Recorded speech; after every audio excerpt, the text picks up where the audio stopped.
to give the very latest details on that deadly Tuesday mass shooting at Robb Elementary School that killed 19 children and two teachers. We should be hearing more about all of this once they take that podium, which we will take you live to the second they get up there. But for right now, we are up against a commercial break.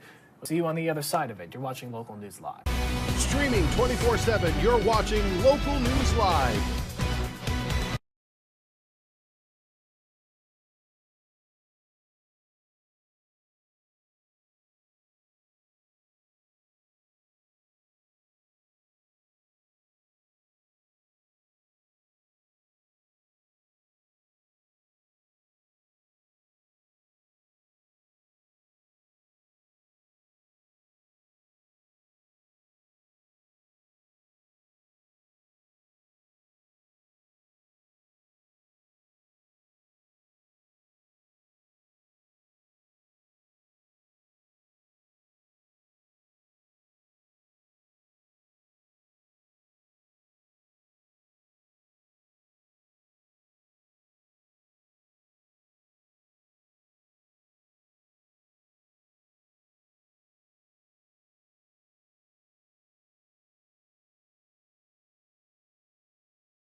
That matters to you anytime you need it. This is Local News Live. We welcome you back to Local News Live. I'm going to take you to your very latest round of local news. We're going to show you what exactly you can expect to see what's on your screen right now. We're going to take you to listen to WAVE, our great TV station in Louisville, Kentucky. Kentucky Governor Andy Beshear giving his Team Kentucky update, the state update there. In the top left, White Station High School on lockdown in Memphis, Tennessee, after an armed student was arrested by police and their gun recovered. No reports of any shots being fired, no reports of anyone being hurt. And in the bottom left, the latest on the deadly Uvalde, Texas school shooting. We're going to be getting the latest from authorities there. But for right now, let's take you to Kentucky Governor Andy Beshear. Paid the ultimate sacrifice. It takes a special level of commitment to do this work. Work that has tremendous meaning and purpose, but also comes with significant risks. It takes a special kind of person to sign up and train for a career where you know you'll be running towards a dangerous situation, a career where you have to make decisions of life and death in split seconds with limited information, and a career where you always put other people's safety above your own. That's exactly what the fallen officers we recognized this morning did in their final moments, truly living out their faith and values of the Golden Rule treating our neighbor as ourselves, and the parable of the Good Samaritan, that everyone is our neighbor. These are amazing officers who sacrificed everything, and their families grieve for them, just like they served with them. I remember hearing about the loss of each of these officers, each time heartbreaking, and reminding us that these are people's kids and parents and brothers and sisters. Oftentimes, they're pillars of their community, known to so many. You know, when we lose anyone, but especially when we lose one of our peace officers, it tears at the fabric of our society, and it hurts. But my faith teaches me that while the body is mortal, the soul is eternal, and certainly each of these individuals has earned their spot in heaven. Today, we added 7 names to the memorial from this last year. It's Louisville Metro Police Officer Hassan Hassan, Breckenridge County Sheriff's Deputy Wagner Baskett Jr., Georgetown Police Lieutenant Gary W. Crump II, Jefferson County Sheriff's Deputy Brandon Shirley. I remember going to his visitation and saw his parents again today. Floyd County Sheriff's Deputy Oliver Little, his Sheriff John Hunt, friend of mine, saw him today. Grace County Deputy Jailer Robert T. Daniel, he died trying to get people out of that candle factory in Mayfield, told his relatives. And I'd been on that scene about 5 hours after that, and what courage it must have taken based on the wreckage as we saw it. Louisville Metro Police Officer Zachary Cottingham, and of course, last week, we lost someone whose name will be added next year. That's Callaway County Sheriff's Office Chief Deputy and former Kentucky State Police Sergeant Jody Cash. We also want to extend condolences to the family of Sheriff Kevin Corman. And remember that our scripture tells us the greatest love you can have for your friends is to give your life for them. They lived that faith out to its fullest extent. To the families, we wish there was something we could do to bring these amazing individuals back. But today, we ensured that they are remembered. Their example of selflessness, how to truly live your life serving others, is something special and something we all ought to commit to learning from. Special families that were there today. I want to thank everybody that was involved. All right, switching gears. We are here once again to talk about jobs and new jobs coming to the Commonwealth. And today we again have several great economic development announcements as we continue to build on our momentum established in 2021.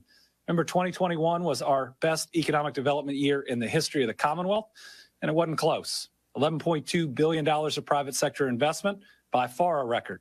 18,000 new jobs, a record, at the second highest wage we've ever announced.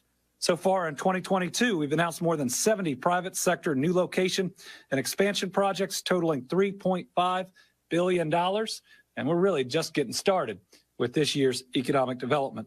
It's already created 6,500 new jobs for Kentuckians. That pushes our administration to date totals to more than 640 announcements, 33,000 new jobs, and $17.2 billion in investment. First, before we announce a couple of the new projects, I want to highlight a project we announced last month from a company that's called Kentucky Home for more than 30 years. It was in April. Lieutenant Governor Jacqueline Coleman, local officials, and representatives from Lexmark broke ground on a solar panel array at the company's headquarters. This project was the result of a coordinated effort between the company, local and state leaders, including the Energy and Environment Cabinet. Lexmark is investing $4 million to establish a 10-acre, 2-megawatt solar panel array, which will generate over 225,000 kilowatt hours per month. The power generation will offset approximately 10% of that site's energy usage once completed by the end of the year. And the investment is also rejuvenating a brownfield area to be used as an educational green space. The operation will also produce power generation analytics to be displayed at Lexmark's Customer Engagement Center as the company supports STEM efforts for local schools. The project emphasizes Lexmark's commitment to the future. And now I'd like to invite Alan, Lexmark's president and CEO, somebody that I've had the opportunity to work with very closely, whether we were working through COVID or working to create new jobs. You run an incredible Kentucky company, and we're so proud to have you in the Commonwealth.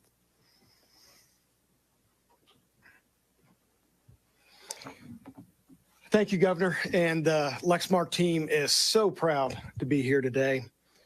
First, I want to emphasize we wouldn't be here without the support of the governor and his staff and the Energy and Environment Cabinet. It's with you that we've made this happen. You know, since our inception in 1991, Lexmark's been doing business in an environmentally responsible way. We're recognized as an industry leader for creating products and solutions that help our customers meet their environmental goals. On top of that, we focus our own operations on sustainable practices, operations, in the communities in which we live and work, Kentucky being our hometown. Last year, we announced that we plan to be carbon neutral by 2035. That is a huge opportunity for Lexmark, but other companies around the world to set aggressive goals like that. This renewable energy project that the governor just spoke about is a first broad step for us to reach those global goals while helping protect the environment right here in Kentucky. This 2 megawatt array will offset our usage, as the governor said, in Lexington. Said differently, though, it can power more than 400 homes and eliminate the carbon from 6 million miles by a passenger car. A priority of this project was the STEM education component. We wanted to have community involvement. Lexmark wants the community involved in our business. So an exciting part is the STEM education part. In the next phase, we envision Kentucky students from around the Commonwealth coming to Lexington to learn about sustainable energy, but more importantly, learn about other challenges that we face, and then we'll work together to find those solutions. So Governor, thank you for showcasing this renewable energy project. Construction's underway, and we hope to have you next year come to the ribbon cutting where we flip the big switch. Governor, thank you. Thank you. Appreciate it. All right, now on to today's first new announcement. First up is Omnis Building Technologies, LLC, which is opening a manufacturing operation in Greenup County. OBT Ashland will complement the company's recently announced OBT Bluefield operation in West Virginia. The Kentucky location will manufacture residential doors and cabinetry for the company's composite insulated building units. And this is an amazing investment in Kentucky's workforce. They are making a $45.5 million investment in creating 55 absolutely dynamite jobs in northeastern Kentucky. It is a significant commitment for this operation, but one with a big vision towards the future. OBT uses renewable resources in its manufacturing process, and its fire-resistant products are designed to provide high strength and durability. OBT's leaders have expressed a goal to support growth in the regions impacted by the decline of coal by providing economic diversification, job creation, capital investment, workforce development, and re-employment opportunities. Pretty special. That's a company with a purpose, not just selling a product. The big reason they selected Northeast Kentucky for this project is the location's ability to serve more than 40% of the U.S.'s population. They also pointed to the strong existing infrastructure in the area, such as river and rail access. Now, as we welcome OBT to Kentucky, we're going to hear from their executives in a minute. I'd like to share a quick message from a friend, Greenup County Judge Executive Bobby Carpenter and Tim Gibbs, President and CEO of the Ashland Alliance. Hello, I'm Bobby Carpenter, Greenup County Judge Executive. And I'm Tim Gibbs. I'm the President and CEO of the Ashland Alliance. And we're just happy to announce that Omnis Building is going to locate in Wortland, Kentucky, Greenup County, with 55 jobs that are sorely needed.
covered a lot of information, a lot of parts. We have a lot of people involved in this investigation. I'm going to give you a summary. On Tuesday, May 24th, so there's a lot of information, a lot of moving parts. We have a lot of people involved in this investigation. I'm going to give you a summary of what happened. But before I do that, I was able to make it here during the event on May 24th. Same with a lot of other law enforcement officers that came to this event, this critical incident. I got to see the victims. I got to see the officers. I got to see the community members. It is so hard. It's hard to take. It's traumatic. We're all hurting inside. We're hurting inside for the community members in Uvalde, Texas. We're hurting inside with our local partners that have to live here and work here every day. The victims, the family members, we feel for them. I'm a father. I can't go home tonight and hug my kids. That hurts. The members behind me are family members. Their kids. It's tough. It's tough. It's hard. But that gives us the motivation to move on, to do good work for Uvalde, Texas, for the victims. We speak for the victims, and we take that dearly. Before I get started, Texas Rangers are leading this investigation. But we can't do it alone. We cannot do it alone. We have ATF, FBI, CBP, Border Patrol,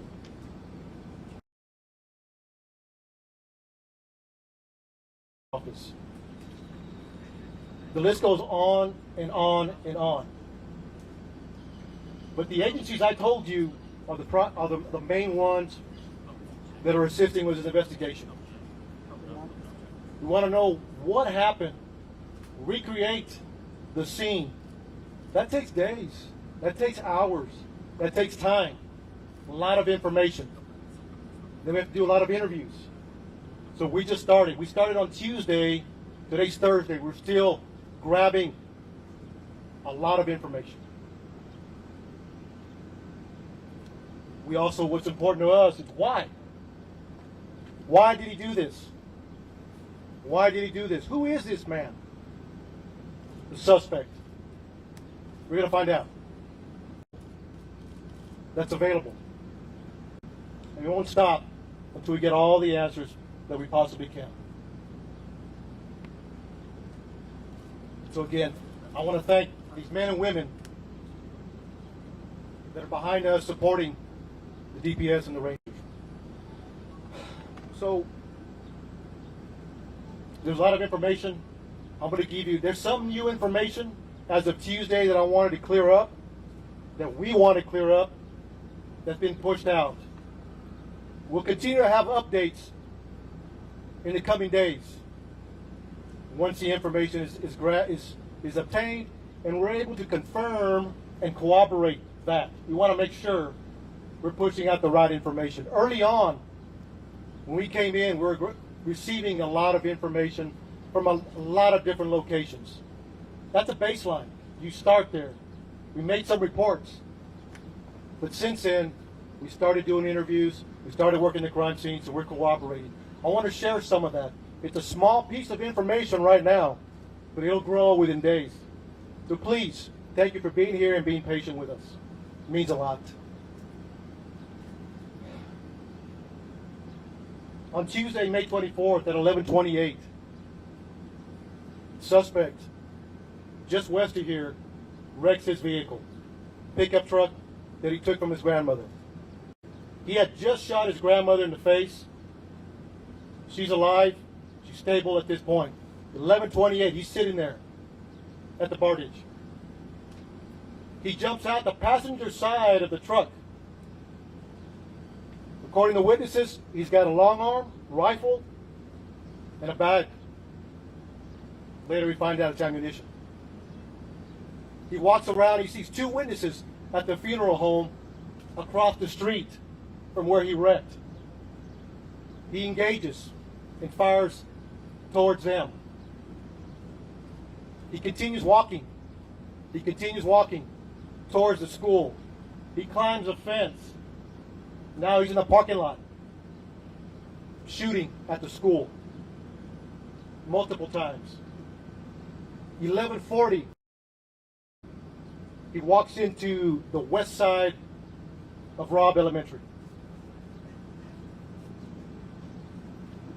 According to reports, video we have obtained from outside, inside, and again, we're still combing through that. So bear with us. Multiple rounds, numerous rounds are discharged in the school. We're trying to get a number. We're in the process of analyzing that video. 4 minutes later, local police departments, Uvalde Police Department, the Independent School District Police Department are inside, making entry. They hear gunfire, they take rounds, they move back, get cover. And during that time, they approach where the suspect is at. According to the information I have, he went in at 11:40. He walks, and I'm going to approximate 20 feet, 30 feet. He makes a right. He walks into the hallway, he makes a right, walks another 20 feet. Turns left into a schoolroom, into a classroom that has doors open in the middle. Officers are there, the initial officers, they receive gunfire. They don't make entry initially because of the gunfire they're receiving. But we have officers calling for additional resources. Everybody that's in the area, tactical teams. We need equipment. We need specialty equipment. We need body armor. We need precision riflemen, negotiators. So during that time that they're making those calls to bring in help to solve this problem and stop it immediately, they're also evacuating personnel. Not say personnel, students, teachers. There's a lot going on. A lot complex situation. They're measuring. Approximately an hour later, U.S. Border Patrol tactical teams arrive. They make entry, shoot and kill the suspect. But you also had a Zavala County deputy and Uvalde Police Department that made entry and killed the suspect. Immediately, numerous officers. Now it turns into a rescue operation. How do we save these children? How do we save these children? Some made it out. We don't have a hard number yet, but that was a goal. And then continuing, making the area safe continued. A lot of moving parts afterwards. But during, they were taking gunfire, negotiations, and developing a team to make entry to stop them.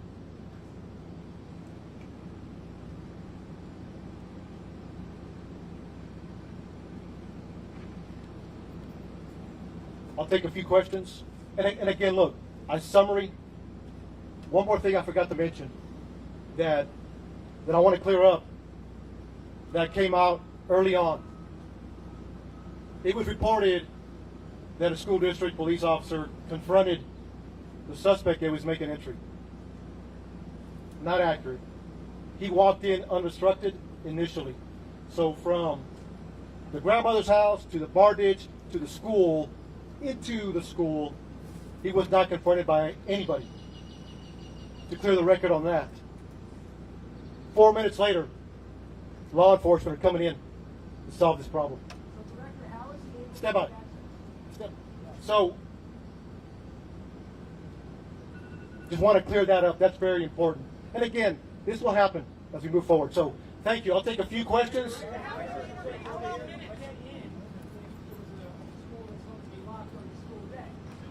So So right now, during the investigation, it appears it was unlocked. So we're going to look at that and try to corroborate that as best as we can.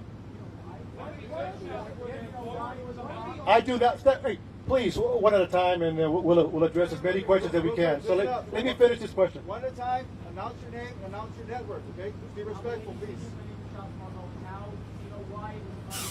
So Josh, thank you for the question. So right now, it appears it was unlocked. Like I said, it goes back to the investigation. It takes time. We will find out as much as we can why it was unlocked, or maybe it was locked. But right now, it appears it was unlocked. So thank you. Yes, sir. You say at one point he was inside there. Among the things you were attempting negotiation, was he responding to negotiation, and in that period of time was there continued gunfire? So during that time, right now, according to the information we have, the majority of the gunfire was in the beginning. In the beginning. I say numerous, more than 25. I mean, it was a lot of gunfire in the beginning. During the negotiations, there wasn't much gunfire other than trying to keep the officers at bay. But that could change depending once we analyze the video. But right now, according to the information, he did not respond. My question is this: was there a school officer on campus, and was that school officer armed? Because that's what we've been told. So at this time, no. No. There was not an officer readily available armed. No. No. Nothing. I can't answer that yet. I'll circle back with you again. As we do that investigation, we have all these questions we want to answer. So, but I'll get back with you, sir. Yeah.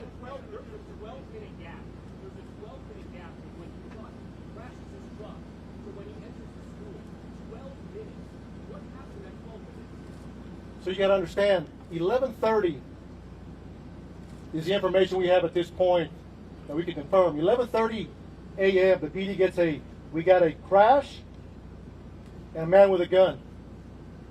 And then you have responding officers. That's what it is. If it's 12 minutes from 11:30 to 11:40, that's the information we have right now. Look, at the end of the day, our job is to report the facts and have those answers. We're not there yet. Over here.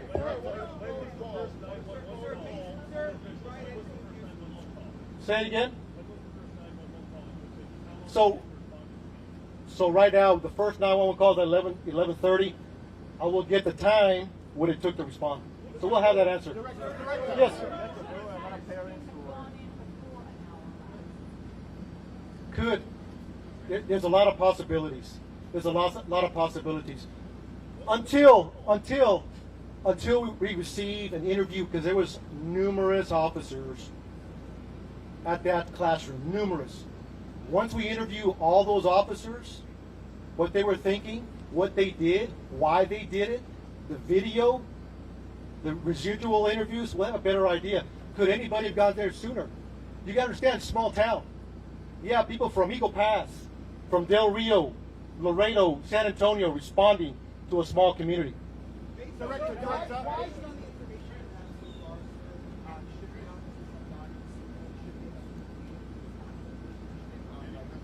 That's a tough question. Again, it goes back. Our job is to report the facts. And later we can answer those questions. I don't have enough information to answer that question just yet. So, one more question, please. Is it accurate that eyewitnesses and potentially parents of the students were urging the police to go in while you were waiting for a tactical SWAT team, even that some parents were asking to borrow police armor so they could make a counter-assault on the school? I have heard that information, but we have not verified that yet. So, What part haven't you verified? We have not verified if that a true statement or not. Or is it just rumor out there? So you got to understand, we're getting a lot of information we're trying to track down and see what is true. We want to vet it. That's all I have for questions. Thank you so much. Hold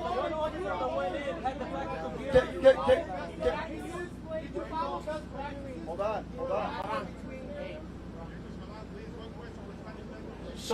So look, we appreciate the questions. What were the officers doing between 11:44 and 12:45? I got you. Yes, sir. Behind that, you guys have said that he's barricaded. Can you explain to us how he's barricaded and why you guys stopped that door? So I have taken all your questions into consideration. We will be doing updates. We will be doing updates to answer those questions. Answer that question now. What is your name? Shimon. I hear you. Because we've been given a lot of bad information, so why don't you clear all of this up now? And explain to us how it is that your officers were in there for an hour, yes, rescuing people, but yet no one is able to get inside that building. Shimon, we will circle back with you. We want to answer all your questions. We want to give you the why. That's our job. So give us time. I'm taking all your questions. I'm taking them back to talk to the team. And look, thank you for being here. We'll talk soon. We'll talk soon. Thank you. Thank you. ¿En español? ¿En español? ¿Puedes decir algo en español, por favor? No pudiera decir about the video. Director, ¿puede decir algo en español, por favor? You guys can grab your mics. Right now. Right now, once I go back with it, and I'll see what it's on. And then I'll come back.